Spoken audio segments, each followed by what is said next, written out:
Thank you so much for allowing me to present at this conference, Human Translators in Focus. Especially many thanks to Dr. Akashi for all the preparation. And yeah, I wish I were there. I'm speaking from Tokyo. It's about 9:45 p.m. Okay, so today the title of my talk is Translators of Modern Japanese Literature in the Early 20th Century, Careers, Institutions, and Networks.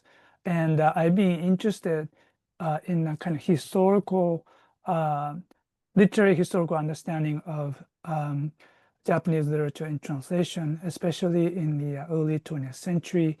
I've done some research on this in the past 10 years or so, and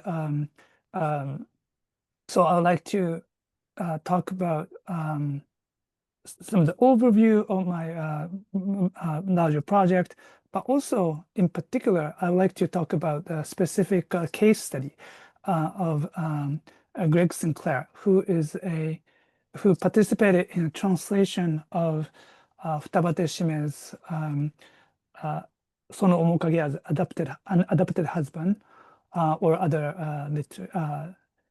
short stories of modern Japanese literature. So let me just start. So this is today's contents. So translators of modern Japanese literature in the early 20th century. Elsewhere, I talked about the broader project of studying translation of modern Japanese literature in the early 20th century as early translation of Japanese literature. And this is an era before the so-called golden age of a translation of Japanese literature that started with 1955 publication of Osaragi Jiro's Homecoming and Tanizaki Junichiro's Some Prefer Nettles from Alfred Knopf. So these publications from Knopf opened the era of so-called the golden era of translation Japanese literature, most famously of works by such authors as Tanizaki, Kawabata, and Mishima. But as you know, translation of Japanese literature existed before this movement to introduce Japanese literature into English audience by Knopf. So for example, Tokutomi Kenjiro's Namiko was published in 1904 and became a bestseller. And there are several publications, several translation of Japanese literature in the early 20th century. We can go back to 1847 translation, a German translation of Ryute Tanehiko's Ukiyo-gata Rokumai Byobu by Austrian Japanologist August Fitzmyer. So there were those early instances of translation of Japanese literature, and they're not, I call them early translation because they were often simple in writing style. There were isolated instances of translation where translation exists without a kind of broader introduction of literary history, but those really paved the way for the later works of translation. So, for example, I wrote about 1916 and 1919 translation of Futabatei Shimei's Unadopted Husband. So those are the things that I'm interested in. I presented this material, I presented the challenges of studying early translation Japanese literature at an EAJS conference back in 2023, I think. And the lecture was, the presentation there was published in the Waseda journal of Journal of Waseda International House of Literature, Volume 2. So if you're interested in that, please search, and it's available on the internet. In today's presentation, I'd like to talk specifically about this translator, Gregg Sinclair, and his network that the network that he established through acquaintances and collaboration. So this is a case study, and Gregg Sinclair is a very interesting figure. He was born in Ontario, Canada, and after graduating from the University of Minnesota, he moved to Japan, and he taught English at Kyoto First Middle School for 3 years. And then in the second stint, he also taught at the Hikone Commercial College. Later on, he moved to Hawaii, and he became a professor of English at the University of Hawaii, but later became president. And so president of the University of Hawaii, and between 1942 to 1956. Because of his status as the university president, Sinclair's personal documents were archived as Sinclair papers at the University of Hawaii Library, and today's research is based on that archival material, and it provides a unique look at the network that he established in this time period. So just a brief introduction to Sinclair's work as translators. So with Sinclair and Mitsui Buhachiro, who was a colleague at the middle school in Kyoto, they together translated Futabatei Shimei's Sono Omokage as Adopted Husband.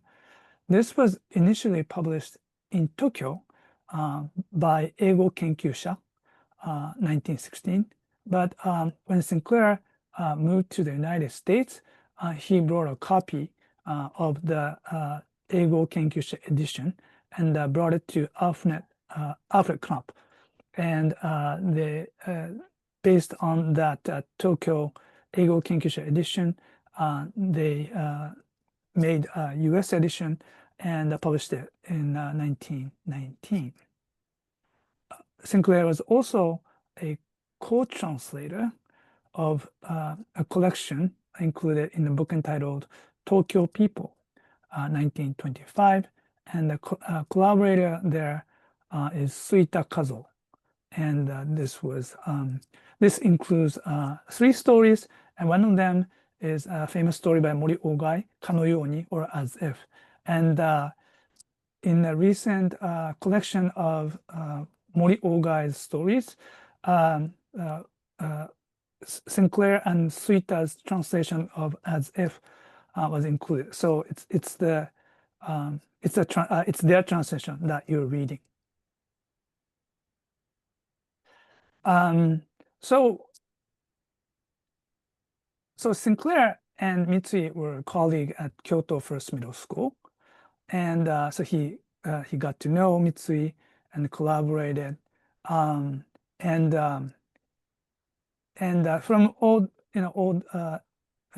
indication, old hints, we can guess that Mitsui translated from Japanese to English, while Sinclair kind of polished the English, and that's the kind of nature of collaboration. And so they translated together and published it through Tokyo Publisher. But the interesting thing is that even after Sinclair left Japan, he kept contact with Mitsui and collaborated in various ways. For example, Mitsui helped on the research of the biographies in collection Tokyo People, or Mitsui also contacted Tsuruochi Shoyo and asked him to write a preface for the Tokyo edition of An Adopted Husband. And when the Knopf edition was published, he delivered a copy to Shoyo. Mitsui was later became a professor at Yokohama National University, and they helped each other in various ways. And there's a nice photo of Mitsui and Sinclair. So this was when Mitsui visited Hawaii in 1930. And this was from Nippujiji, Japanese newspaper published in Honolulu. And the title of the photo is Translator Meets Translator. So it was a big news at the time. But this is just an indication of how they kept contact years after their actual collaboration in the 1910s. I mentioned that Suita Kazuo is a collaborator in a book project called Tokyo People. But actually, what happened was Suita passed away at a young age in 1919. So when Sinclair wrote to Suita, Suita's wife responded in 1919 saying that her husband passed away. And but at that point, Kazuo's wife were interested in getting everything that Kazuo wrote and asking Sinclair if he had anything that Kazuo wrote. And so they worked together to publish a collaborative translation.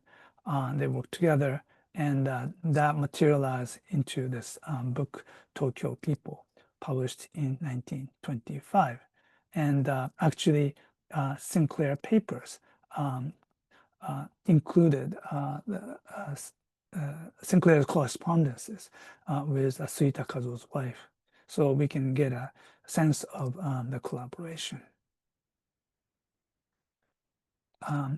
So I mentioned the interesting career that Sinclair has led. So after Sinclair worked at Japanese middle school, he went back to the US. He ended up at University of Hawaii and became a professor of English. But he was interested in establishing a center for Asian studies at University of Hawaii. And it's called Oriental Institute, and it was established in 1935. And in some of the proposals for this institution that Sinclair wrote at the time, you get a sense of why Sinclair was interested in building an institute of Asian studies at University of Hawaii. He pointed out that University of Hawaii is located right between East Asia and North America, continental US. And he thought that this Center for Asian Studies would benefit from this unique location. 1930s is the era when in North America there were budding institution of Japanese studies, Asian studies. So Sinclair was interested in riding that wave and building East Asian Studies program. And in order to build a strong network, he wanted to invite famous Japan scholars, Asian scholars to Hawaii the internal document indicate that Sinclair was interested in bringing Arthur Whaley to Hawaii, but also he was interested in English-speaking um, scholar from Asia, such as Daisetsu Suzuki. So he was really interested in this project, and so in doing so, he really used his network of translators and intellectuals that he's built since his days in Japan. Um, one of the uh, one of the well-known translators of Japanese literature at the time was Glenn Shaw. He was translator of many works of modern Japanese literature before the World War II, especially known for a translation of Kikuchikan's plays and Akutagawa Ryunosuke's stories. He was in Japan between 1913 to 1940, and he published several books of translation of Japanese literature. He was perhaps one of the most important translators in this era. But Sinclair also collaborated with Glenn Shaw, and Glenn Shaw has come to build a strong bond with University of Hawaii. So when he was building the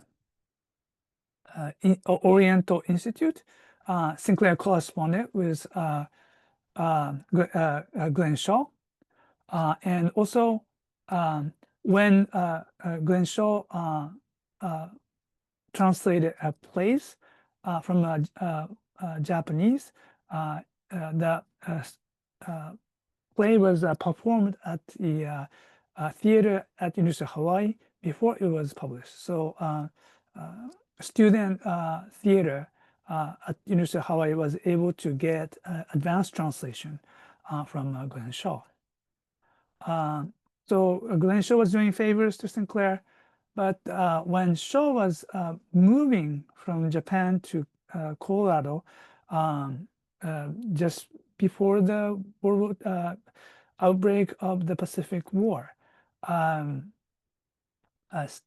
they stopped at Hawaii, and after that, Sinclair promised to write letters of introduction to publishers and scholars of Japanese studies in the U.S., including Knopf. So, so here Sinclair was using his network to help Glenn Shaw. Later on, when Glenn Shaw passed away, Glenn Shaw's library was donated to the University of Hawaii, and then later became Glenn Shaw Collection. So, so those that's a overview of, and just a quick kind of overview of the network that Gregg Sinclair was able to establish in this time period between 1910 and 1930s and 40s. And as a kind of conclusion, I wanted to point out that in this time period,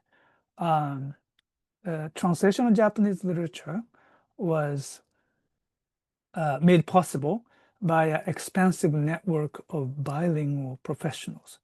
I wanted to note that people like Sinclair met with his collaborators, bilingual language teachers at Japanese middle school, and they collaborated to publish books like An Adopted Husband.